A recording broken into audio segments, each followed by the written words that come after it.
بسم الله الرحمن الرحيم. النهارده بقى هنعمل ايه؟ هنعمل بسيسه، صينيه بسيسه بس جميله جدا. هي عامله نفسها كيكه شويه، بس هي ايه يعني، طعمها هيعجبكم جدا. بسيسه بالبرتقال. تمام. معانا كوبايه ونص دقيق بسيسه، و... وكوبايه دقيق عادي، و... واربع بيضات، وباكو بيكنج باودر، كيك شيف. انا بستعمل كيك شيف، وباكو فانيليا، وال وبشر البرتقال. تمام. وكوبايه وربع سكر، ونص كوبايه زيت، وكوبايه لبن رايب او علبتين زبادي. طيب تمام كده. طبعا الدقيق انا نخلاه وحطاه على بعضه علشان نعمل على طول، عشان ايه ما نضيعش وقت. تمام. هنحط الطبق اهو، هنحط فيه البيض.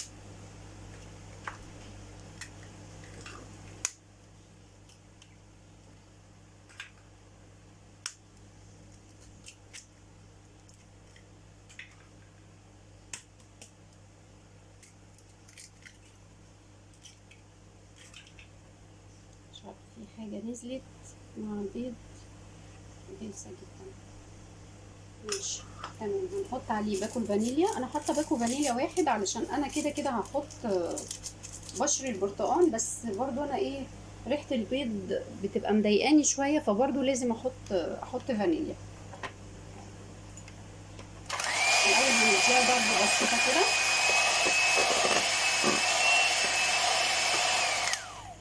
ضربه بسيطه لوحدها كده، وبعد كده هننزل بالسكر شويه شويه.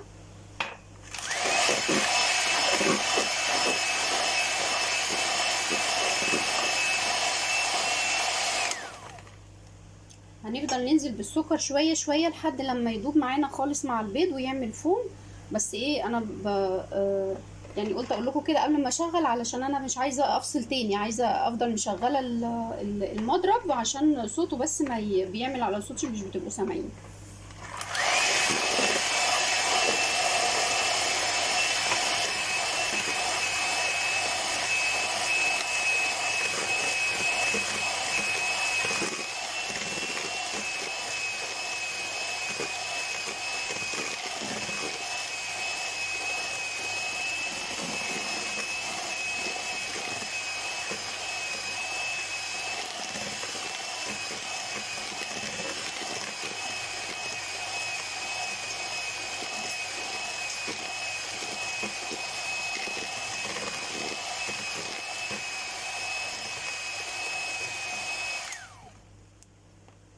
بصوا، احنا ممكن نعمل ايه، انا هفصل حاجه بسيطه بس لحد لما اعمل البيض والسكر ده يعمل معايا فوم، وبعد كده نرجع تاني عشان بس ما نطولش الفيديو.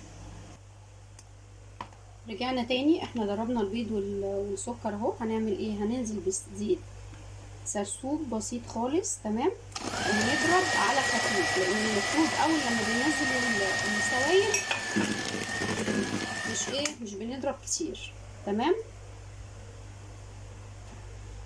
واللبن نفس الحكايه. طيب.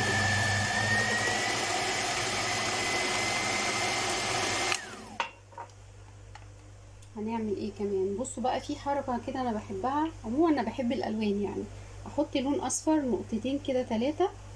تمام. بيخلي لونها حلو جدا.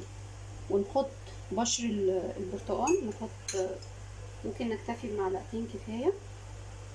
انا هحط معلقه كمان علشان انا بس بحب تبقى ريحته قويه قوي يعني. وهندي ضربه بسيطه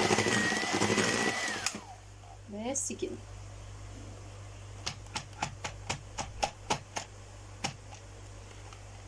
ندي ضربه كمان.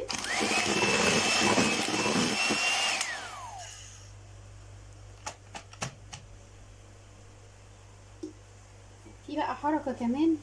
بصوا، معلقه خل صغيره خالص دي مش ممكن تخلي الحاجه تهبط منك. هنعمل ايه بقى دلوقتي؟ هنشيل المضرب ده خالص، وهنحط المضرب هنعمل بالمضرب السلك.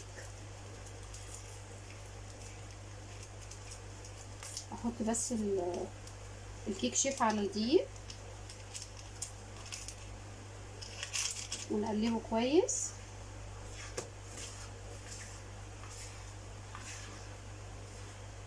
وبعد كده ننزل بقى ايه بالدقيق شويه شويه، ونقلب بالمضرب ايه السلك كده ايه بالراحه.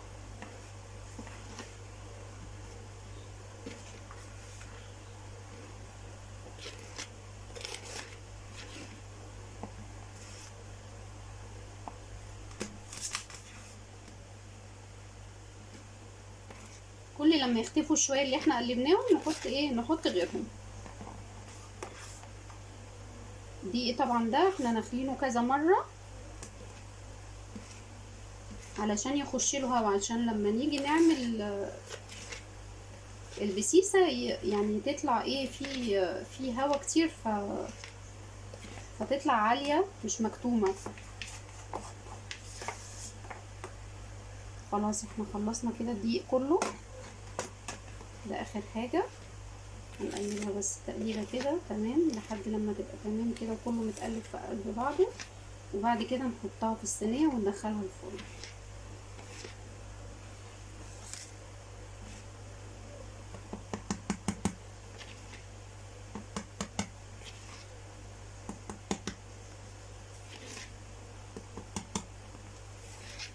نقلب من تحت لفوق.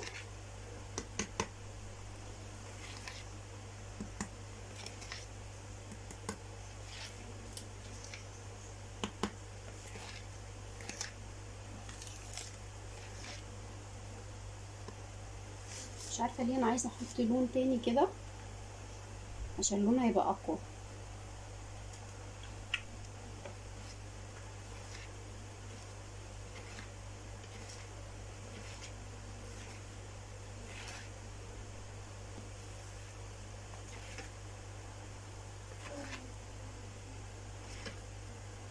كده تمام جدا، كده خلصناها.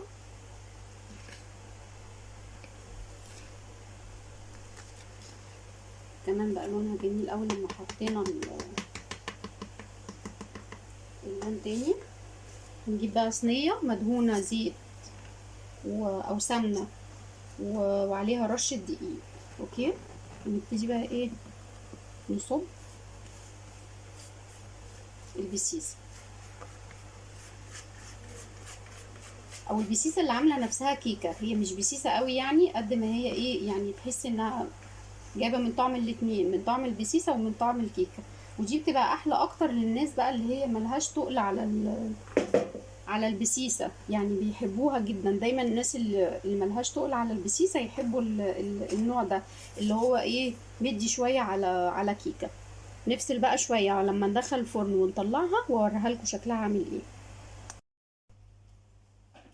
بصوا بقى احنا كده ايه دخلناها الفرن على درجه حراره 180، وبعد تلت ساعة او نص ساعة وخمس دقايق لخمس دقايق سوري بتطلع بالشكل ده. طبعا انا مش قادرة اطلعها لكم زي ما انتم شايفين، انا ماسكاها بالفوطة، هي سخنة جدا، لو طلعت دلوقتي هتتفرفت جدا. انا حبيت اقطعها واطلع لكم منها بس مش عارفة. بص هحاول كده وانا معاكم نطلع حتة ايه صغيرة،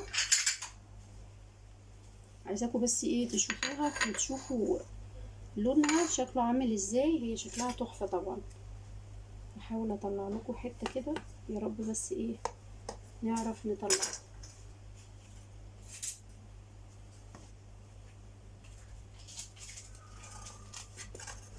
نطلعها بالراحه. اوبا، بصوا طبعا هي سخنه جدا. بصوا لونها عامل ازاي، لونها تحفه طبعا. بس يعني بسبب كام نقطه اللي احنا حطيناهم لون بتخلي لونها حلو جدا. بصوا عامله ازاي، بصوا عامله ازاي هشه بشكل فظيع، جميله وطعمها روعه روعه، حلوه جدا. جربوها هتعجبكم جدا وسهله وبسيطه خالص. يلا باي باي.